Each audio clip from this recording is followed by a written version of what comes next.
வணக்கம். இது நியூஸ் 8 தமிழ்நாடு செய்திகளை தொகுத்து வழங்குவதற்காக நான் பாலவேல் சக்கரவர்த்தி. செய்திகளை விரிவாக பார்ப்பதற்கு முன்னர் முதலில் தலைப்புச் செய்திகளை பார்க்கலாம். 5 ஆண்டுகள் கடந்தும் நீட் தேர்வில் ஆள்மாறாட்டம் செய்தவர்களை கைது செய்யாதது ஏன் என சிபிசிஐடிக்கு கேள்வி. தேவைப்படும் ஆவணங்களை பட்டியலிட்டு தேசிய தேர்வு முகமைக்கு அனுப்பவும் உயர்நீதிமன்ற மதுரை கிளை உத்தரவு.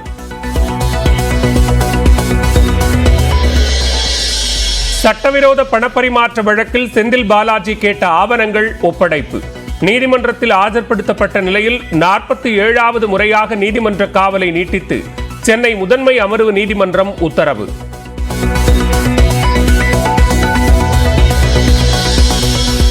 தமிழக உள்துறை செயலாளராக இருந்த அமுதா வருவாய்த்துறை செயலாளராக பணியிட மாற்றம். புதிய உள்துறை செயலாளராக தீரஜ்குமாரை நியமித்து தமிழக அரசு உத்தரவு.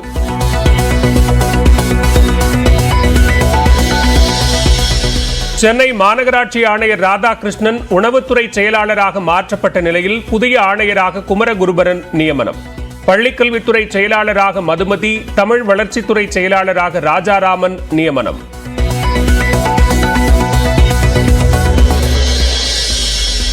தமிழ்நாட்டில் 10 மாவட்ட ஆட்சியர்கள் அதிரடி மாற்றம். நீலகிரி ஆட்சியராக இருந்த அருணா புதுக்கோட்டைக்கு மாற்றம். நாகை ஆட்சியராக ஆகாஷ், அரியலூர் ஆட்சியராக ரத்னசாமி, கடலூர் ஆட்சியராக சிபி ஆதித்யா நியமனம்.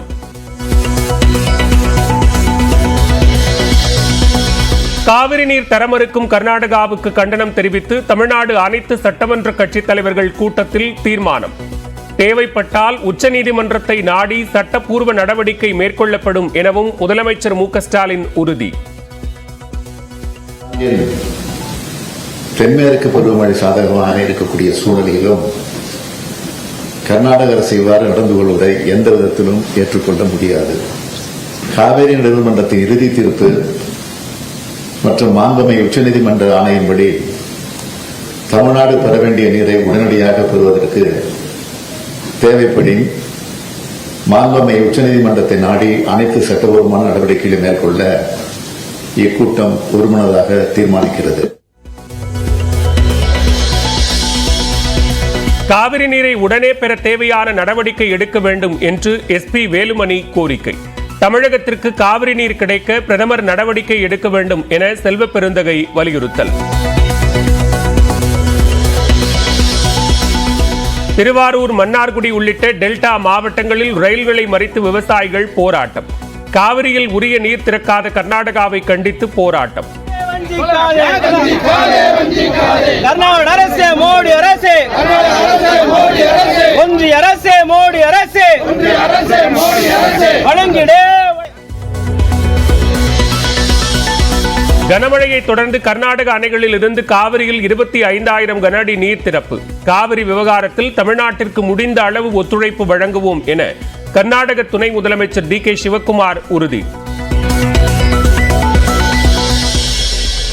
எம்.ஆர். விஜயபாஸ்கர் கைதுக்கு அதிமுக பொதுச் செயலாளர் எடப்பாடி பழனிசாமி கண்டனம். செந்தில் பாலாஜி கைதுக்கு பழிவாங்கும் விதமாக காழ்ப்புணர்ச்சியுடன் அரசு செயல்படுவதாகவும் குற்றச்சாட்டு. சசிகலாவை மீண்டும் அதிமுகவில் இணைக்க வேண்டும் என ராமநாதபுரம் நிர்வாகிகள் வலியுறுத்தியதாக தகவல். தென் மாவட்டங்களில் வாக்கு சதவிகிதத்தை அதிகரித்தால் மட்டுமே வெற்றி சாத்தியம் என்றும் எடப்பாடி பழனிசாமியிடம் கூறிய நிர்வாகிகள். உச்சநீதிமன்ற நீதிபதியாக சென்னை உயர்நீதிமன்ற பொறுப்பு தலைமை நீதிபதி ஆர். மகாதேவன் நியமனம். ஜம்மு காஷ்மீர் உயர்நீதிமன்ற தலைமை நீதிபதி கோட்டீஸ்வர் சிங்கையும் உச்சநீதிமன்ற நீதிபதியாக நியமித்து குடியரசுத் தலைவர் உத்தரவு. சென்னை உயர்நீதிமன்ற பொறுப்பு தலைமை நீதிபதியாக டி. கிருஷ்ணகுமார் நியமனம். பொறுப்பு தலைமை நீதிபதியாக இருந்த ஆர். மகாதேவன் உச்சநீதிமன்ற நீதிபதியாக நியமிக்கப்பட்டதை அடுத்து நடவடிக்கை. 4 கோடி ரூபாய் பணம் பறிமுதல் செய்யப்பட்ட வழக்கில் நயினார் நாகேந்திரனிடம் 5 மணி நேரத்துக்கு மேலாக சிபிசிஐடி விசாரணை. சென்னையில் உள்ள அலுவலகத்தில் ஆஜரான நயினார் நாகேந்திரனின் மகன் பாலாஜியிடமும் துருவி கேள்வி. நீலகிரி மாவட்டத்தில் இன்று அதி கனமழை பெய்யும் என கணிப்பு. கோவையில் மிக கனமழையும், திருப்பூர் உள்ளிட்ட மாவட்டங்களில் கனமழையும் பெய்யக்கூடும் என வானிலை ஆய்வு மையம் தகவல். ஒகேனக்கல் காவிரி ஆற்றில் நீர்வரத்து வினாடிக்கு 20,000 கனஅடியாக அதிகரிப்பு. அருவியில் குளிக்கவும் ஆற்றில் பரிசல் இயக்கவும் தடை விதிப்பு.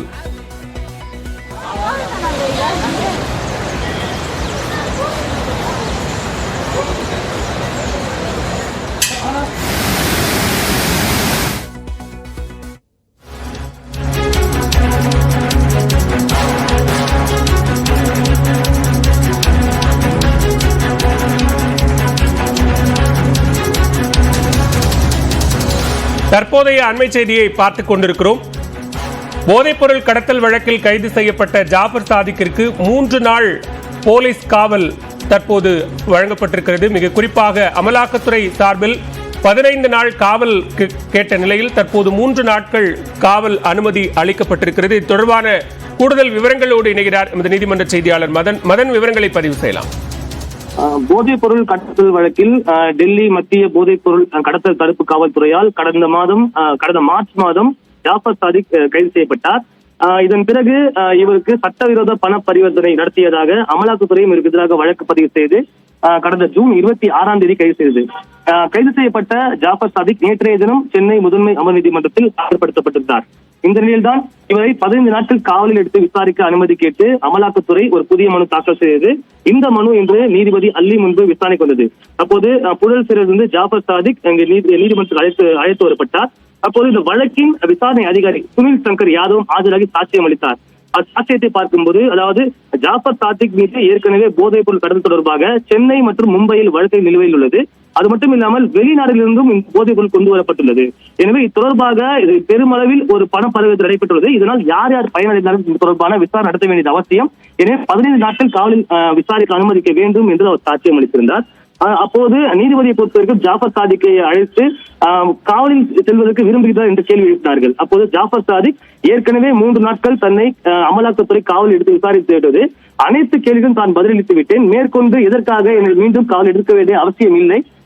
எனவே தனக்கு அங்கு செல்ல விருப்பம் இல்லை என்று தெரிவித்திருந்தார். இதைத் தொடர்ந்து 15 நாட்கள் காவல் எடுத்து விசாரிக்க அனுமதி கேட்ட நிலையில் 3 நாட்கள் அவரை காவலில் எடுத்து விசாரிப்பதற்கு தற்போது நீதிமன்றம் உத்தரவு பிறப்பித்துள்ளது.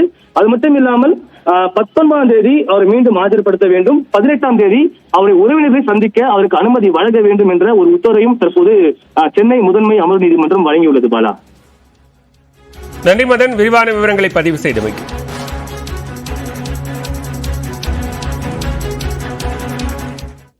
தமிழ்நாட்டின் உள்துறை செயலாளராக இருந்த அமுதா வருவாய்த்துறைக்கு பணியிட மாற்றம் செய்யப்பட்டுள்ளார். தமிழ்நாடு முழுவதும் பல்வேறு முக்கிய துறைகளின் உயரதிகாரிகளை பணியிட மாற்றம் செய்து தலைமைச் செயலாளர் சிவதாஸ் மீனா உத்தரவிட்டுள்ளார். அதன்படி உள்துறை செயலாளராக இருந்த அமுதா வருவாய்த்துறைக்கு பணியிட மாற்றம் செய்யப்பட்டுள்ளார். அவருக்கு பதிலாக தகவல் தொழில்நுட்பத்துறை கூடுதல் தலைமைச் செயலாளராக இருந்த தீரஜ்குமார் உள்துறை செயலாளராக நியமிக்கப்பட்டுள்ளார். இதேபோன்று சென்னை மாநகராட்சி ஆணையராக இருந்த ராதாகிருஷ்ணன் கூட்டுறவு, உணவு, நுகர்வோர் மற்றும் பாதுகாப்பு துறைக்கு மாற்றம் செய்யப்பட்டுள்ளார். அவருக்கு பதிலாக சென்னை மாநகராட்சி ஆணையராக குமரகுருபரனை நியமித்து தலைமைச் செயலாளர் சிவதாஸ் மீனா உத்தரவிட்டுள்ளார்.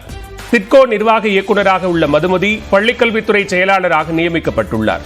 சிறப்பு திட்டத்துறையின் முதன்மை செயலாளராக அர்சகாய் மீனாவை நியமித்து தலைமைச் செயலாளர் உத்தரவிட்டுள்ளார். இதேபோன்று தொழிலாளர் நலன் மற்றும் திறன் மேம்பாட்டுத்துறை செயலாளராக வீரராகவராவ் நியமிக்கப்பட்டுள்ளார். தீரஜ்குமார் கவனித்து வந்த தகவல் தொழில்நுட்பத்துறையின் கூடுதல் தலைமைச் செயலாளராக குமார் ஜெயந்தை தமிழ்நாடு அரசு நியமித்துள்ளது. வருவாய்த்துறை செயலாளராக இருந்த ராஜாராமன் தமிழ் வளர்ச்சித்துறை செயலாளராக பணியிட மாற்றம் செய்யப்பட்டுள்ளார். பிற்படுத்தப்பட்டோர், மிகவும் பிற்படுத்தப்பட்டோர் மற்றும் சிறுபான்மையினர் நலத்துறையின் கூடுதல் செயலாளராக இருந்த சுரேஷ்குமார் நியமிக்கப்பட்டுள்ளார். நிதித்துறை துணை செயலாளராக ரிஷப்பையும் பொதுத்துறை துணை செயலாளராக விஷ்ணு சந்திரனையும் நியமித்து தமிழ்நாடு அரசு உத்தரவிட்டுள்ளது. ராணிப்பேட்டை மாவட்ட ஆட்சியராக இருந்த வளர்மதி சமூக நலன் மற்றும் மகளிர் மேம்பாட்டுத்துறையின் இணை செயலாளராக நியமிக்கப்பட்டுள்ளார்.